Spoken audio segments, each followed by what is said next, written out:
Bem-vindos a mais um episódio de E aí, professor? Oi, Walter. Bom dia. Como vai você? Estou bem, e você? Estou bem. Vamos começar com uma palavra de oração. Pai Celeste, obrigado por nos reunir mais uma vez. Eu peço que Tu abençoes nossa discussão e nos ajude com Teu Santo Espírito para que possamos discernir a verdade do erro. Em nome de Jesus, amém. Amém. Antes de iniciarmos, gostaria de dizer aos nossos espectadores, pois alguns sentem que as informações são de natureza muito negativa.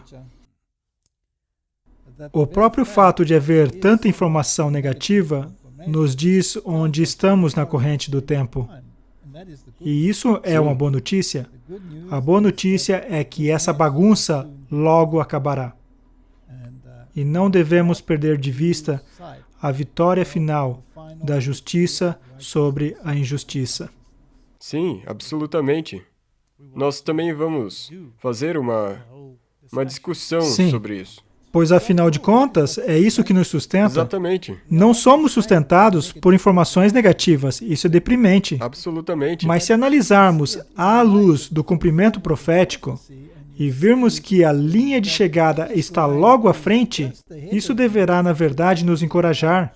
Em outras palavras, quanto mais informações negativas houver, mais perto estamos do fim. Sim, esse é o ponto de vista que você tem que ter todo o tempo. Então, quando você olha, quando você lê o jornal, quando você navega por todas essas coisas negativas por aí, você tem que colocar nessa perspectiva profética. E você sabe onde isso vai levar. Sim. E é isso que eu acho que nós estamos tentando fazer durante essa série inteira. É como já inteira. falamos, reclame as promessas. Reclame as promessas. Exatamente. Nós sabemos onde isso está indo. Não temos um Deus desconectado que não está no controle, pois Ele previu todas essas coisas. Portanto, está totalmente no controle. E é Ele quem decide quando vai soltar os ventos para que o sofrimento aumente ainda mais. O interessante é que Ele nunca é pego despreparado. Não. Então nada disso é uma surpresa para Ele. Nada. Ele já nos disse isso antes. Exatamente. Nós apenas temos que encaixar isso no quebra-cabeça e ver, porque nós já sabemos onde isso vai levar. Então hoje vamos discutir algumas das perguntas de novo para poder... Acho que deveríamos dizer que recebemos inúmeras perguntas que, na verdade, é impossível para nós responder a todas realmente. elas. Eu passo boas horas todos os dias respondendo a perguntas. E é uma tarefa sem fim, pois... Se temos centenas de perguntas e cada uma exige um parágrafo que seja, ou talvez uma página, é como se eu escrevesse um livro por dia em minha vida, o que é impossível. Sim, e por isso nós também gostaríamos de encorajar que as pessoas olhem os links que nós disponibilizamos, olhem os vídeos no site, e também tem muitas outras informações no site. Sim, logo abaixo dessa seção de informação sobre a descrição da série ou palestra, clique ali e terá todos os links à disposição. Isso deve ajudar as pessoas. Sim, e é isso que nós fazemos. E de vez em quando nós tomamos tempo para fazer um E aí, professor, de perguntas e respostas. Sim. Sim, e muitas respostas a muitas dessas perguntas estão na página da internet, na seção de perguntas e respostas. Se estiverem ali, não vamos analisá-lo por aqui. Nós não vamos entrar nessas questões. Ok, então comecemos com a primeira pergunta. Por que a versão King James da Bíblia original de 1611 tem os livros apócrifos? A Igreja Católica Romana declarou canônicos os livros apócrifos. Isso significa que eram parte do cânon, parte da Bíblia, mas sejamos bem francos. Todos os livros apócrifos foram acrescentados séculos depois do fechamento do cânon. Então, são adições. Ora, alguns dos livros apócrifos, como Macabeus, por exemplo, são registros históricos. E não há nada de errado com registros históricos. Tipo, é como pegar uma enciclopédia. Sim. Mas isso não quer dizer que são inspirados. Não tem necessidade de colocá-los no cânon. É possível buscar fontes históricas e logo comprová-las com a Bíblia. Então, eles o incluíram. mas há muitos livros apócrifos que sustentam suas doutrinas, a veneração dos mortos, a veneração de relíquias, e todas essas coisas totalmente em desarmonia com o que as Escrituras têm a dizer. E devemos nos lembrar que todos os primeiros reformadores foram católicos romanos e sacerdotes católicos romanos. E a verdade é progressiva. Então, os originais estavam com eles, pois sempre estiveram lá. Mas então perceberam, opa, espere um pouco, isso aqui contradiz os claros ensinos da Bíblia. E perceberam que não eram canônicos e os retiraram. E Roma reclamou amargamente e declarou ser anátema qualquer um que não os considere canônico. Porque adorar o melhor de seus bens, expulsar demônios com vesícula biliar de um peixe e todo tipo de coisas ridículas que são contrárias às Escrituras, estão escritos nesses apócrifos. Então, à medida que os reformadores se desenvolveram em entendimento e em doutrina, perceberam que tais livros não tinham lugar na Bíblia e os retiraram. Ok, obrigado. Ok, a próxima pessoa fez algumas perguntas. O que a Bíblia e o Espírito de Profecia dizem sobre? Pode uma mulher usar cabelo trançado, seja ele natural ou artificial? Pode uma mulher usar calças? São batidas ou percussão permitidas para fazer música de adoração? Ok, temos um punhado aqui. E perguntas muito delicadas para muitas pessoas. Minha esposa, na verdade, escreveu um artigo sobre vestuário. Você pode colocar um link aí. E as pessoas podem olhar e não temos que entrar em todos os detalhes, se a calça é permitida ou não. A questão é, não haverá traje de homem na mulher. A questão é o que realmente quer dizer traje de homem. Então, leia esse artigo. Veja se você concorda ou não. Há muita latitude quanto a como as pessoas interpretam essas coisas. A mulher tem permissão de ter cabelo trançado, quer natural ou artificial? Qual era o problema? Essa sempre foi a pergunta. Qual era a questão que Deus estava tratando? Estava ele tratando do fato de que algumas mulheres têm cabelos trançados, digamos, cabelo natural. O que elas deveriam fazer? Raspá-lo? Em outros lugares, diz que as mulheres não deviam raspar o cabelo, pois isso tinha a ver com a adoração pagã, onde isso era um costume, como é hoje no mundo ainda. Sim. Muitos sistemas religiosos têm essa ideologia de que a cabeça deve ser raspada, até no catolicismo e em outras religiões do mundo. Então, qual era a questão? A questão era o orgulho. As mulheres de Sião eram orgulhosas, cheias de si. Em outras palavras, mal podiam esperar para estar em frente a um espelho e trançar seus cabelos. Qual foi o método por detrás disso? Sim. Por que elas desejaram Por fazer que isso? queriam fazer isso? E quando começavam a ficar orgulhosas, se achando a última bolacha do pacote, balançando a cabeça assim e pensando ser lindas, esse é o problema. O cabelo natural trançado não tem nada. Até o cabelo trançado que não tem nada a ver com orgulho, digamos que você tem uma ocasião muito especial, um casamento, por exemplo, você deveria se parecer com um pato que acaba de sair da água? Não. Não tem nada a ver com isso. Tem a ver com orgulho. Então, ela estava tratando do orgulho. Nada além disso. A última pergunta é sobre a bateria. Toda música tem ritmo. Tem melodia. E tem harmonia. E o nível mais elevado da música é a harmonia. Também tem a letra. E tudo isso se une para formar uma canção. Ora, uma batida pode ser usada de maneira apropriada ou inapropriada. As chances de ser usada inapropriadamente aumentam, especialmente em certas sociedades, onde isso é comum.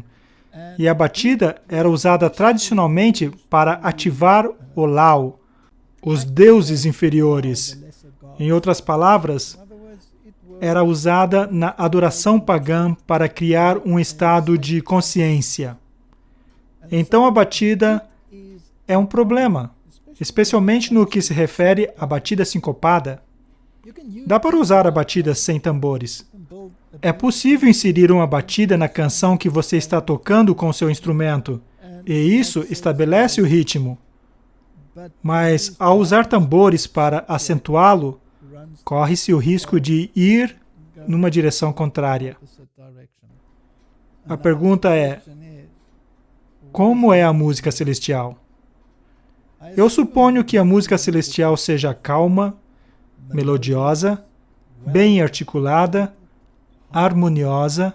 Obviamente, se temos um coro celestial cantando junto, temos harmonia. Esses são os elementos da música, os quais deveríamos nos esforçar por ter e elevar em nossa adoração. Ok, obrigado. E se uma pessoa quiser ser batizada, mas não quiser se unir a uma igreja? Aceitaria Jesus a ele se ele não fosse membro da igreja? Seria apropriado se ele ou ela pedisse a um pastor que o batizasse, mas dissesse ao pastor que não gostaria de ser membro da igreja? Muito bem. Na verdade, a primeira parte da pergunta é o X da questão, não é? Então, se uma pessoa quiser se batizar, mas não quiser se unir a uma igreja organizada, quiser permanecer independente, bem, se alguém se batiza, ele se batiza no corpo de Cristo. E qual é o corpo de Cristo? E quem é o corpo de Cristo? É preciso seguir o critério bíblico? Depende da luz que você tem. Deus não leva em consideração o tempo de ignorância. Então, se alguém se deu conta que precisa se batizar, mas não entende as outras questões, Deus aceita isso como os seus melhores esforços. Se você recebe nova luz, às vezes é apropriado que você se batize de novo. Paulo rebatizou pessoas que haviam recebido o batismo de João, mas não entendiam as implicações da mensagem do Evangelho. Então foram batizados novamente com o entendimento de que Jesus era o Messias. Mas foram batizados em sua igreja organizada. Quando Paulo foi convertido no caminho para Damasco, para onde ele foi enviado? A igreja. Para a igreja. Jesus poderia ter lhe dado as instruções e as ordens de avanço ali mesmo, mas não as deu. E esse é o nosso exemplo. Ele o levou à igreja organizada. Então, quando alguém se batiza, também se batiza no corpo de Cristo, o que significa que aceita a igreja, a sua igreja. Ora, no tempo do fim, um dos critérios é aquele que guardam os mandamentos de Deus e tem o testemunho de Jesus, etc. Tem uma longa lista em Apocalipse acerca de como se parece a igreja no tempo do fim. E esse é o corpo no qual se deve batizar. Então, sim, ninguém pode se batizar sem ser batizado no corpo de Cristo. Portanto, é apropriado pedir a um pastor que o batize, mas sem ser um membro? Se ele entende as implicações, então não é uma questão apropriada a se fazer. E se ele pedir para ser batizado, então o pastor vai explicar a ele. O pastor deveria Sim, ele explicar-lhe deveria. o que significa ser batizado na morte e ressurreição de Cristo e ser batizado no corpo. Porque se vamos ao livro de Apocalipse, lá diz que o Espírito e a noiva dizem, vem, porque Deus não opera de maneira independente da sua igreja, seu corpo. Sim, esse também é um ponto interessante. Deus também não trabalha independentemente no céu. Ele Não. tem conselhos.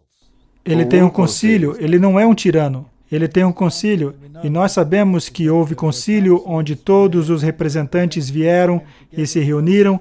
Sabemos disso pelo livro de Jó. Há anciãos nos céus. Então, há uma hierarquia, há concílio. Deus não é um tirano.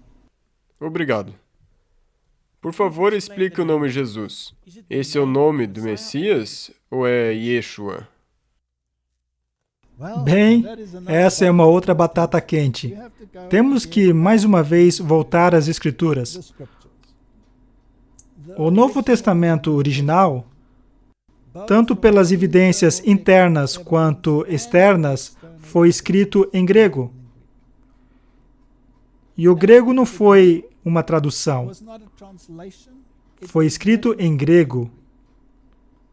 Muitos dos nomes vinham de origem hebraica e alguns aramaica. E esses foram, então, traduzidos ou transliterados, se desejar, ao grego. Então, por exemplo, Pedro, seu nome era Cefas, que era aramaico, mas traduzido era Pedro, que significa pedra. Então, era lícito e correto pegar o nome Cefas e traduzi-lo ao grego e transformá-lo em Pedro. Obviamente que sim, porque foi o que fizeram. Ou tomemos o caso, encontramos o Messias, que é uma palavra hebraica, então a Bíblia dirá, traduzindo, Christos. E depois usaram o nome Christos.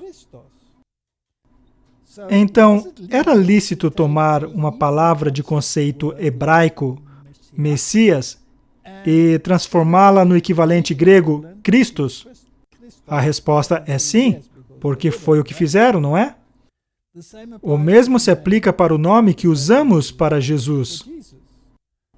É Yeshua, no Antigo Testamento. Essa é a versão hebraica, mas a Bíblia em si usa a palavra Jesus. Agora, exatamente como isso era pronunciado é outra questão. Mas era lícito mudar de Yeshua para Jesus. Ora, se usarmos outro idioma, também é possível mudar esse nome? Obviamente que sim. Então, digamos em alemão. Se lermos o Evangelho de João, será lido Johannes. Também em africano seria Johannes. Mas em inglês é John e todos sabem que é exatamente a mesma pessoa. Uma é apenas a versão em inglês, enquanto a outra é em outra língua, não é? Então, por que não é essencial que eu use o nome Yeshua? É errado usar o nome Yeshua? Não, você só estaria usando a versão em hebraico.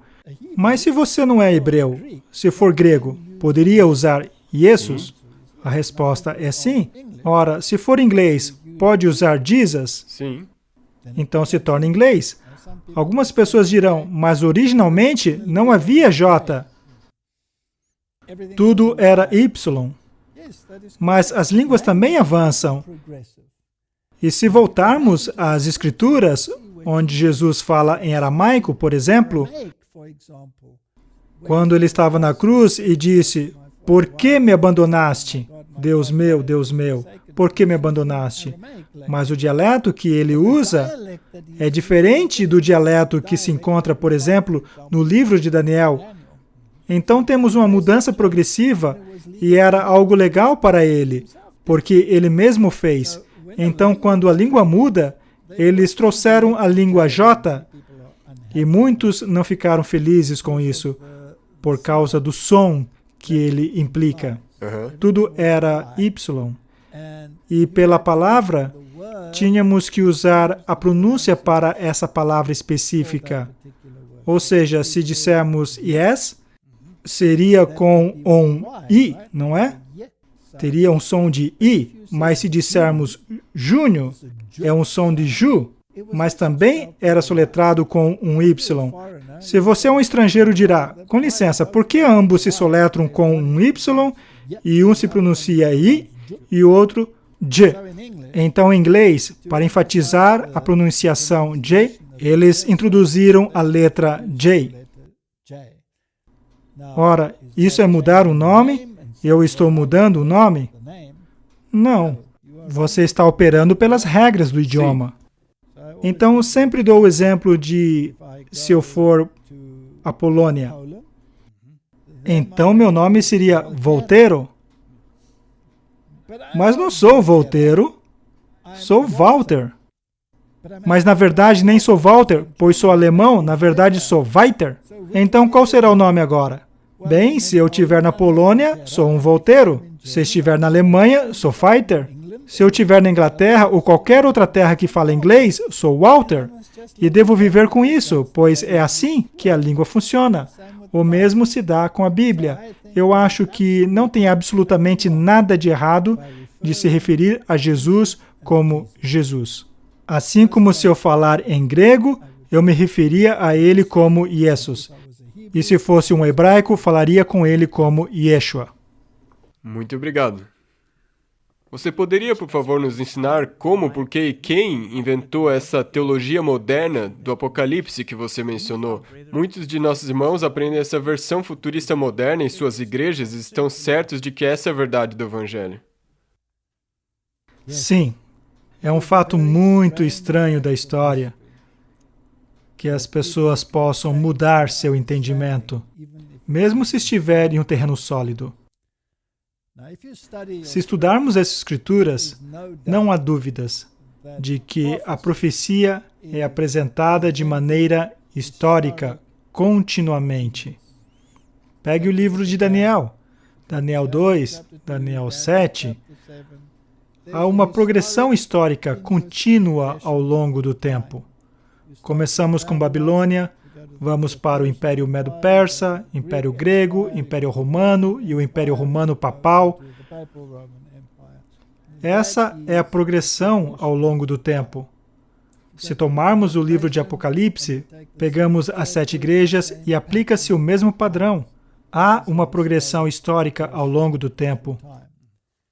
Se tomarmos o livro de Daniel e formos aos capítulos 8 e 9, temos essa bela profecia messiânica, onde também temos uma progressão histórica. Começamos desde a emissão do decreto para restaurar e reconstruir Jerusalém. Está em Daniel capítulo 9. Sim. Em seguida, vamos até ao Messias, o príncipe, e temos uma progressão histórica dos eventos que acontecerão. É assim que as Escrituras devem ser interpretadas, e é assim que a exegese costumava interpretá-la dentro do mundo protestante. Então, quando terminaram a natureza do sistema do anticristo, Daniel foi a chave, e Martinho Lutero se referia ao livro de Daniel como um livro que todos deveriam ler, para que tivessem a chave para abrir o restante das profecias e para abrir o livro de Apocalipse. É por isso que Martinho Lutero pegou o livro de Daniel e o traduziu primeiro. Era um contínuo histórico e apontava a progressão e o surgimento do anticristo. E está totalmente claro. Já fizemos um episódio completo sobre isso, não temos que repetir esse assunto. Está totalmente claro que o sistema do anticristo existe desde a queda de Roma até a segunda vinda de Cristo.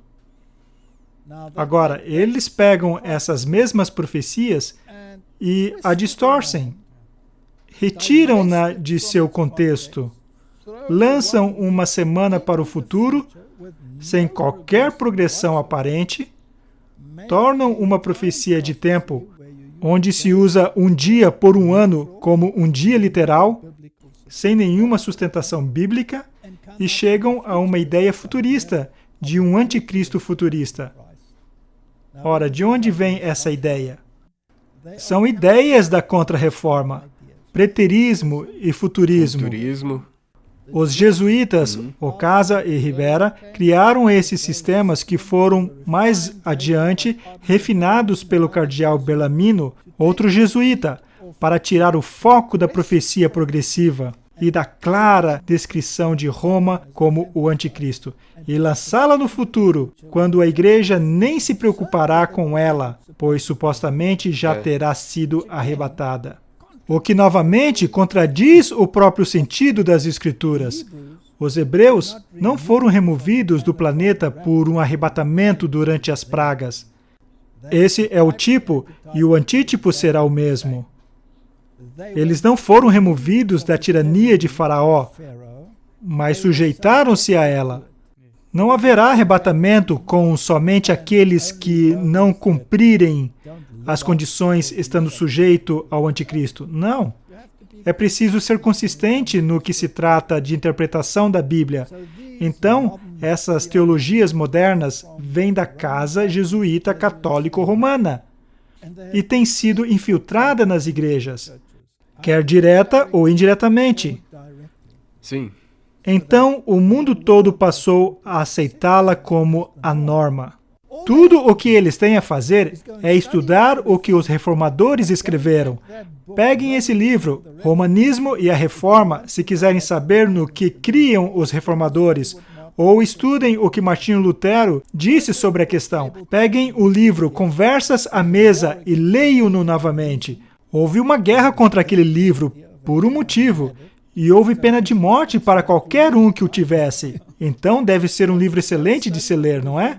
Estudem o que os reformadores criam e não serão enganados por esse absurdo chamado futurismo e interpretação profética que viola toda a regra da Bíblia. Sim.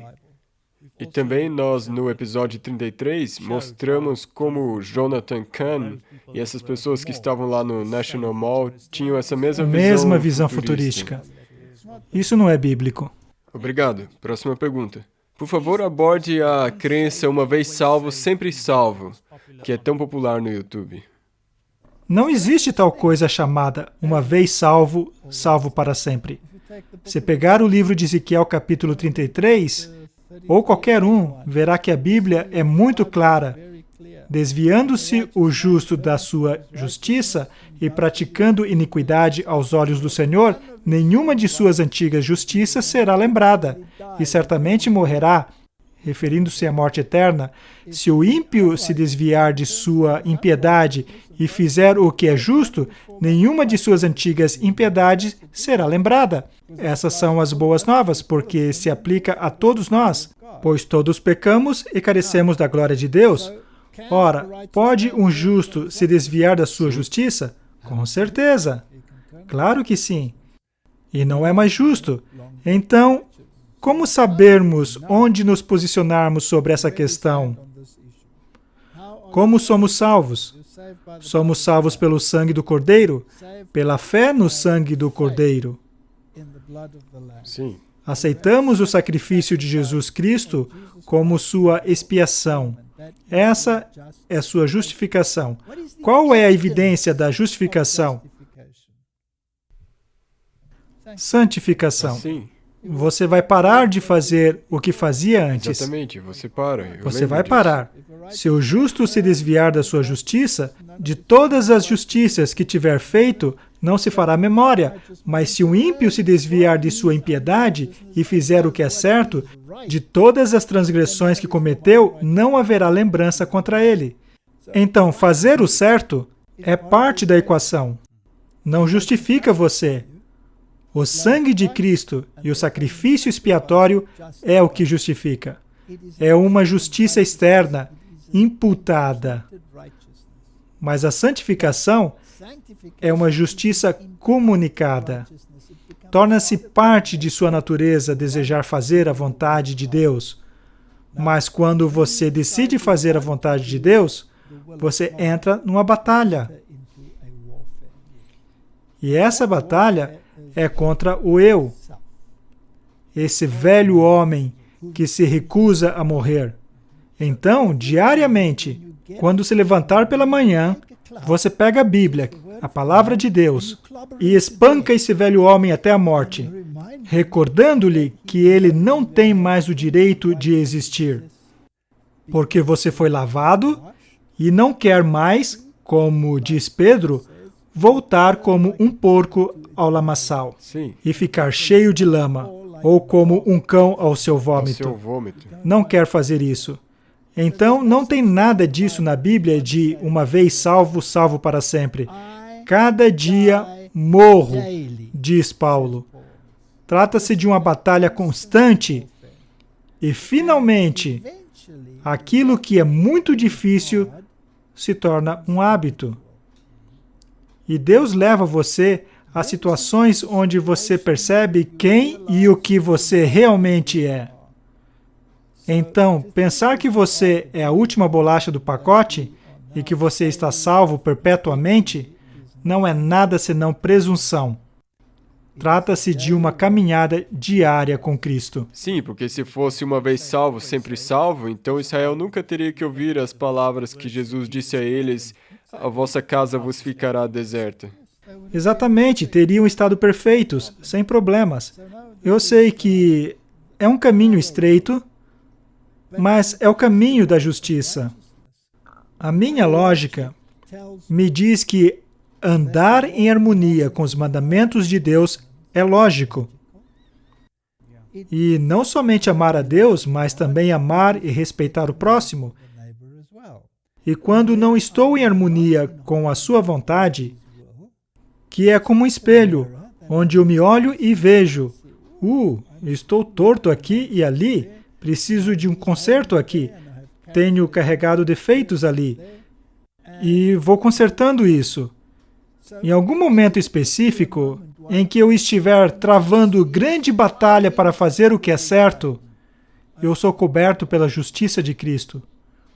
Quando faço do meu jeito, rejeito e me desvio do caminho certo. Então não posso esperar ser coberto pela graça de Cristo. Obrigado. Eu só quero mencionar isso porque você antes mencionou o batismo. Algumas pessoas ligam isso com uma vez batizado, você agora está salvo. O batismo não é uma coisa mágica. O batismo é um reconhecimento público de uma decisão tomada por uma mente consciente. Você crê de todo o coração? Então pode ser batizado. Tem que crer de todo o coração e dar uma demonstração pública e reconhecimento de uma fé interior. É o que Deus requer de nós. E quando fizer isso, a batalha começa. Sim. E não termina. E não tem o fim, porque é aí que a caminhada também vai começar com Deus. Seu maior inimigo é você mesmo. E Deus nos permite ir a lugares difíceis para que seu velho eu possa ser revelado, até mesmo para você. Você também pode ter pessoas amáveis que lhe recordarão os seus defeitos, para que você possa tentar lutar sozinho contra ele, ou pensar duas vezes e dizer: ok, preciso mudar, Senhor. Me ajude a fazer isso. Amém. Ok, próxima pergunta. O que teria acontecido se Adão e Eva nunca tivessem pecado? Essa é uma pergunta muito complexa. Tem uma teologia bastante profunda associada a essa pergunta. Então você deve explicar essa teologia profunda. A primeira pergunta que temos que fazer é: por que Adão e Eva foram criados? Para começo de conversa. Está bem? Houve um problema no céu quando Adão e Eva foram criados? Sim. Porque Deus alertou Adão e Eva de um inimigo. Certo? Havia um inimigo. Deve ter havido uma tremenda revolta no céu e uma guerra no céu. E o diabo e seus anjos foram lançados fora. Ok? Então, haviam dois lados nesse argumento. O diabo e seus anjos e Deus e seus anjos. Esses eram os dois lados. Ora, em qualquer disputa, quando se tem uma disputa dessa natureza, é preciso ter um judiciário independente para determinar quem está certo ou errado. Em termos humanos, se temos uma disputa com o nosso vizinho, nós o levamos ao tribunal, não é? E se a disputa se torna grande o suficiente a ponto de não poder solucioná-la, então temos que estar de acordo com o que o judiciário independente vai reger. Ora, se escolhermos um júri, por exemplo, o júri não poderá estar relacionado a você. Não vai poder escolher seu pai ou sua mãe para estar nesse júri. Isso não seria muito... Nem seu tio, seu irmão, sua irmã, seu melhor amigo. Tem que ser um judiciário independente. Aqui temos um problema. Não havia judiciário independente. Havia Deus e seus anjos, e o diabo e seus anjos. Agora, quem está certo nessa disputa? Ora, Deus, sendo Deus, era o único que podia solucionar esse problema. Então, a fim de solucionar esse problema, ele criou uma nova ordem de seres que não havia sido parte nem parcializado com essa disputa. E como em qualquer júri, ou caso legal, ambos os lados podem ser representados ou apresentar seus argumentos em favor disso ou daquilo. Aquele que criou Adão e Eva foi Jesus quem os criou, porque por ele todas as coisas foram feitas e sem ele nada do que foi feito se fez. Então Jesus, como Criador, criou Adão e Eva e ele os criou diferente de todos os outros. Criou macho e fêmea. Em outras palavras, tinha a capacidade de gerar vida. Assim como Deus tinha a capacidade de gerar vida. E os deu um mini-cosmo independente. E os deu domínio. Em outras palavras, ele preparou um judiciário independente. E eles deveriam ser a chave, a solução para o problema. Eram eles que, em última instância, tinham que dizer qual das duas partes estava certa e qual estava errada. Então Deus teve a primeira oportunidade de apresentar seu caso e explicou-lhes que ele era o Deus Criador e que tinham oportunidade de falar com eles. E os anjos tinham oportunidade de falar com eles. E o outro também recebeu essa oportunidade. Na árvore do conhecimento do bem e do mal, ele apresentou seu caso, mas ele o fez de maneira diferente. Isso já deveria ser um alerta desde o princípio, não é? E ele disse, Deus realmente disse isso? Então ele questionou tudo. Assim como um caso de lei onde temos a parte adversária, o advogado que contra-argumentará falando, você realmente disse isso e aquilo, e se fosse de outra forma? Então, temos esse caso. E o júri independente eram Adão e Eva. Não fizeram parte do conflito no céu. Não existiam ainda. E não havia outra forma de criar um judiciário independente a não ser criá-lo. Então Deus teve que criá-lo, pois o diabo não podia criar. Ele não tem capacidade para isso. Então Adão e Eva não foram uma reflexão tardia. Não. Foram a solução para o problema. Ora, tivesse eles feito o que foram solicitados a fazer, tivessem investigado a questão e tomado tempo para estudar o caso do argumento de um versus o argumento do outro, o outro dizia, esse Deus com quem você fala está lhe privando de coisas. Isso é mentira, ele é um mentiroso. Ele disse mesmo que você não deveria tocar nisso. Olhe para mim, estou tocando e não me acontece nada. Olhe para mim. Você diz que não é bom como alimento? Vou lhe dar uma amostra. Vou comer um pedaço e veja o que consigo fazer. Sou apenas uma serpente e consigo até falar. Isso é muito bom. A propósito, ele está retendo coisas de vocês. Vocês serão como Deus. E o resto é história. Eles escolheram o lado.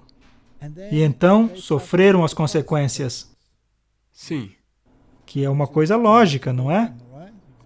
E então temos um planeta em rebelião.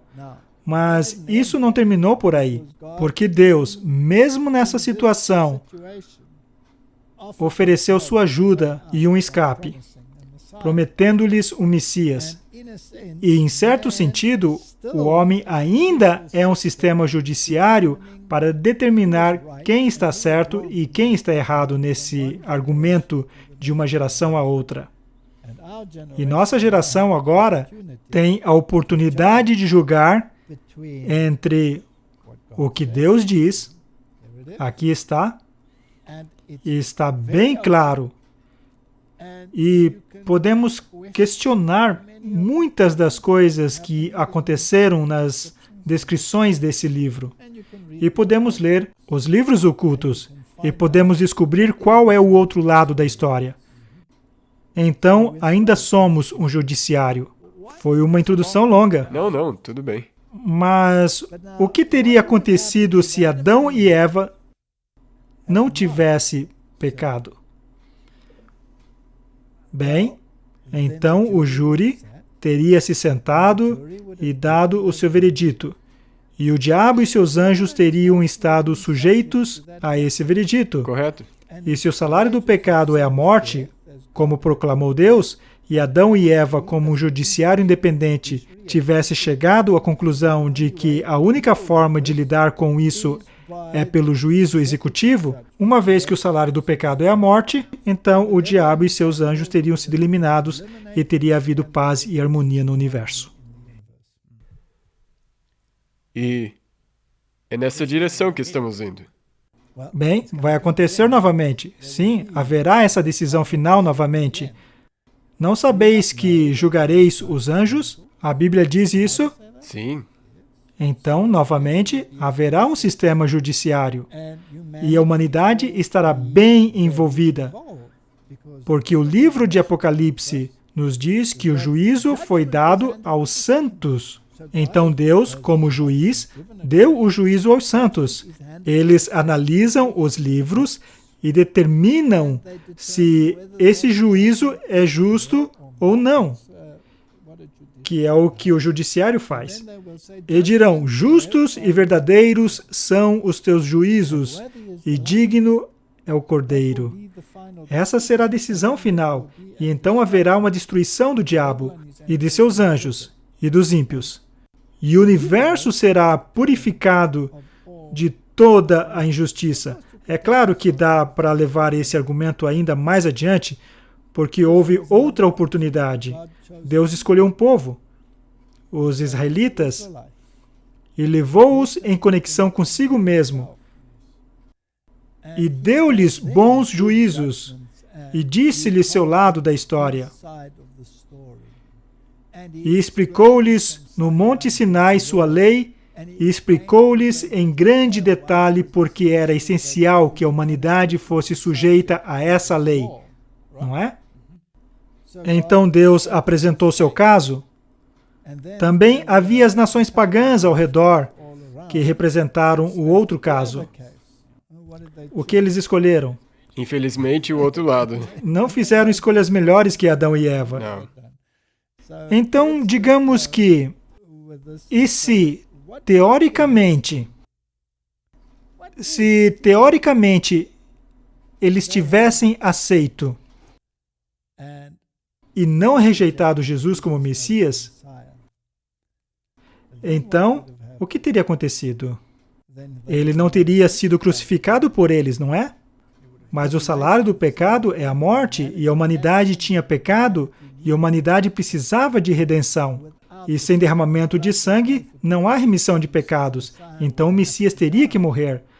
Mas se seu povo não estivesse disposto a matá-lo, mas aceitá-lo como o justo e o justo regente do universo, então a única história que temos na Bíblia é a de Abraão e Isaque. E Abraão era quem tinha que sacrificar Isaque. E no último instante, Deus estendeu a mão e disse, tenho um substituto para você.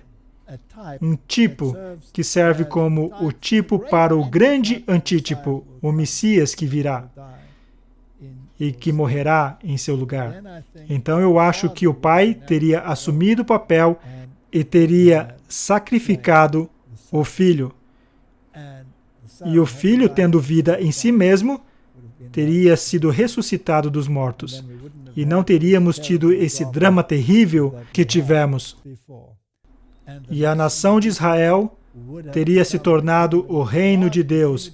E qualquer um que não quisesse pertencer a ela sofreria as mesmas consequências que aqueles que recusassem e teria solucionado o problema.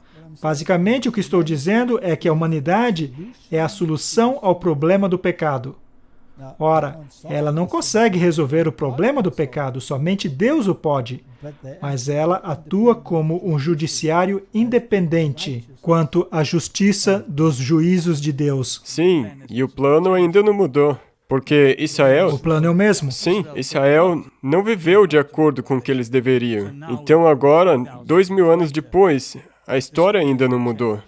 Nós ainda temos o Israel espiritual que tem que fazer todas essas coisas. E finalmente, quando Jesus voltar, então... Finalmente só haverá um remanescente de um remanescente. Exatamente. Esse finalmente se apegará ao plano e dirá: não, os juízos de Deus são justos e verdadeiros. Assim se darão as coisas. Muito obrigado. Qual é a diferença entre adventistas do sétimo dia e adventistas do sétimo dia da Reforma? As perguntas estão cada vez mais pesadas. Mas... São perguntas que você recebeu? Sim, essas são perguntas que eu recebo e... Ok, qual é a diferença entre adventistas e adventistas do sétimo dia da Reforma? Bem, originalmente, são uma igreja que surgiu do grande desapontamento do movimento milerita, que, por fim, se tornou a igreja adventista do sétimo dia, que percebeu que os mandamentos de Deus ainda estavam válidos e que Cristo, de fato, viria, mas que não havia compreendido o elemento da mensagem do santuário. Cristo não viria naquela época para restaurar a terra. Sim. Ele estava entrando na fase seguinte do ministério do santuário celestial. E quando essa fase se concluísse, ele voltaria. Esse é o movimento adventista do sétimo dia. Teve um início e continuará até o fim. Agora, como o Israel antigo, a nossa igreja é perfeita? Não? Não mexa a cabeça com tanta veemência. O que há com você? Você deveria defender e dizer sim? Bem, você mencionou antes que todos pecaram e carecem da glória de Deus. Ok. Então, não são perfeitos. Não somos perfeitos. Não. Na verdade, se a gente... Não entremos nesse ponto. Alguns de nós somos menos perfeitos que os outros, mas alguns fazem um esforço tremendo para serem menos perfeitos que os outros. Está bem, essa igreja tem seus altos e baixos. Tem trigo e tem o joio nela. E o trigo e joio permanecerão até quando? Até o fim? Ok. As decisões que ela toma são sempre de mais elevado padrão? Não, infelizmente não. Não, as decisões nem sempre são as de mais elevado padrão. Será que alguém dentro de suas fileiras poderia se entristecer com as decisões dela? Com certeza. Ou alguns dos exemplos que são ditos? Sim, isso é parte da natureza humana, parte da natureza caída. O que acontece é que os adventistas da Reforma, especialmente na Alemanha, ficaram extremamente desanimados e tristes quando a igreja basicamente se rendeu ao poder do regime nazista ao permitir que os adventistas portassem armas. E alguns deles se separaram do corpo. Ora, o que fizeram é que proferiram sua preocupação com uma decisão e se separaram. Mas a Bíblia diz claramente que esse corpo, com suas falhas e idiosincrasias, continuará até o fim. E então haverá uma sacudidura. Então, o que a Bíblia nos diz é que devemos fazer um agito em prol da justiça e reforma dentro do corpo, até a sacudidura, que é algo que Deus faz acontecer. Em minha opinião, é que mesmo que suas razões tenham sido perfeitamente legítimas, a separação não estava em harmonia com o que as Escrituras ensinam sobre a situação. Afinal de contas, as Escrituras dão uma indicação muito clara quanto à condição da igreja. É pobre, é cega, é miserável, está nua, precisa de colírio, e é melhor que compre ouro refinado no fogo. No fogo? Caso contrário, será vomitada da boca, não é? É. Não é uma descrição muito boa da igreja do tempo do fim. Então, não é difícil dizer, não quero fazer parte desse grupo. Bem, se olharmos para Daniel, ele fazia parte do grupo, sofreu as consequências, foi preso e levado até Babilônia e colocado sob as condições mais adversas. Foi lançado aos leões, etc. Seus amigos foram lançados na fornalha de fogo. Por quê? Porque ele se posicionou pelo que era certo. E quanto à igreja deles? Não, sim. Não foram eles que causaram isso por suas decisões erradas e sua teimosia? Sim. Não vai ser muito diferente conosco no fim. Paulo, porque ele foi preso em Jerusalém. Exatamente. A própria igreja dele. Sua própria igreja criou as circunstâncias que levaram ao seu fim. É. Mas ele não se separou. Não. Então esse corpo final vai chegar no reino e Deus é quem vai sacudi-lo. Não se sacuda a si mesmo antes do tempo. Tem outra pergunta que me vem à mente agora. A sacudidura. É uma pergunta que eu ouvi. Como você sabe que a sacudidura não vai acontecer fora da igreja? Mas dentro. Sacudidura significa sacudido para fora. Se alguém está sacudindo alguma coisa, na verdade, se tomarmos o exemplo que Deus usa, é a eira, Sim. tem uma sacudidura e tanta acontecendo na eira. Mas o que permanece na eira é o trigo. Sim. O que é levado é a palha. Em muitas ocasiões, quando um adventista da Reforma veio falar comigo, e há muita gente bondosa entre os adventistas da Reforma, mas eu lhes digo o tempo inteiro que devem fazer parte do corpo principal. Por que deveria eu sofrer sozinho nesse corpo? Unam-se a nós. Um deles uma vez me disse, mas o corpo fede. E eu disse, sim, mas consiga um pregador de roupas e coloque no nariz, porque essas são as circunstâncias que existirão até a volta de Jesus e até que essa sacudidura aconteça. E finalmente teremos um remanescente do remanescente que proclamará as 3 mensagens angélicas com poder e não em dissensão, como temos hoje em dia em muitos casos. Sim, e talvez você pode dizer algum encorajamento para... Sim, não perca a coragem. Permaneça no corpo. porque... Eu diria, coloque cola, permaneça no corpo até a sacudidura acontecer. Mesmo que pareça que esse barco está afundando. Sim, ele chegará até o reino. Há icebergs à frente, e vamos nos chocar contra eles. Teremos que lidar com as consequências, porque o capitão está direcionando o navio contra o iceberg. Amém. Ok. Você pode, por favor, explicar dízimos? Dízimo. O dízimo é algo que vai provocar a natureza caída.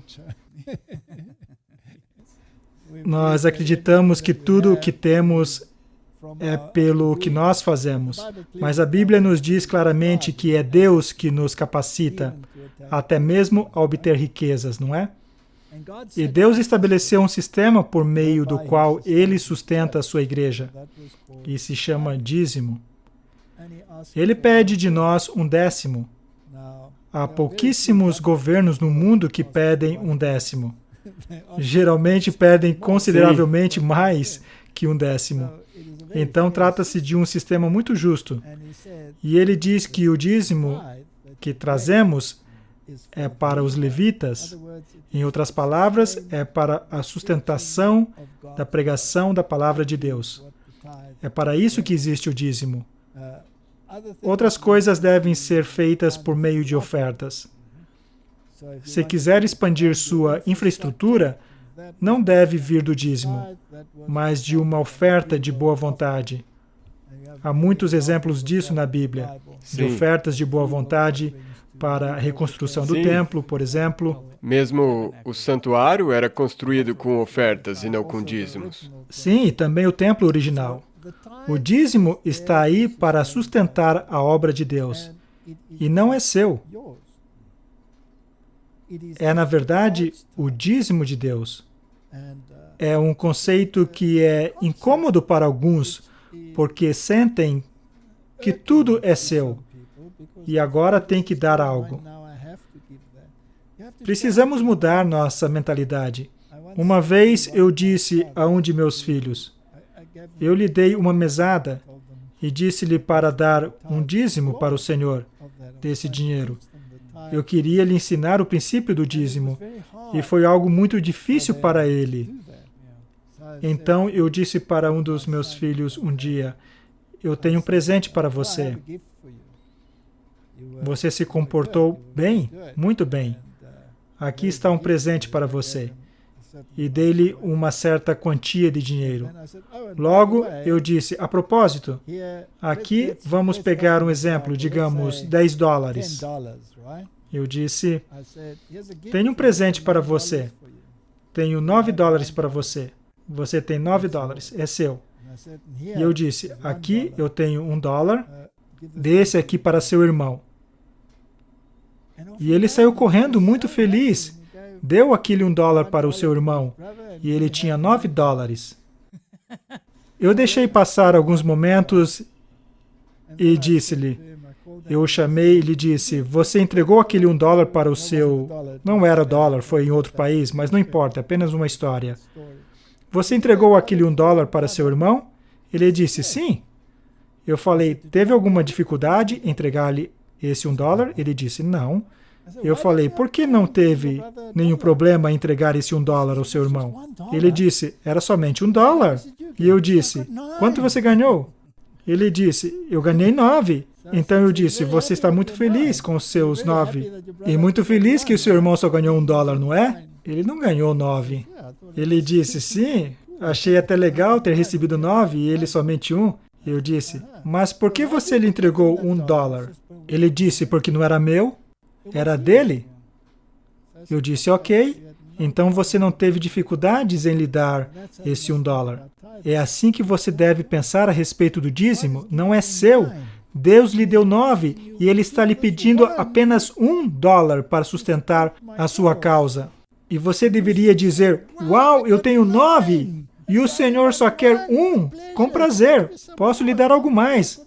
Afinal, eu tenho 9, tome mais 1. Essa deveria ser a nossa atitude. Mas nós queremos julgar e dizer, não sei se isso vai ser usado para a causa certa. Deixe isso com Deus. Porque se o dízimo for para os levitas, e há bons levitas, e há levitas como os filhos de Eli, e não cabe a mim dizer quem é quem. E eu estou sustentando a obra como um todo. Então trazei os dízimos à casa do tesouro. Essa é a minha opinião. Muito obrigado. Com isso, creio que podemos concluir esse episódio. Muito obrigado pelas explicações maravilhosas. Que Deus abençoe os telespectadores ao ponderar sobre essas informações. Sim, vamos orar. Pai Celeste, obrigado por nos dar mentes questionadoras. E eu sei, Senhor, que Tu queres que façamos perguntas. Caso contrário, não nos teria dado mentes capazes de raciocinar e questionar. E, afinal de contas, precisamos ter mentes capazes de raciocinar e questionar a fim de cumprirmos o papel que o Senhor nos deu.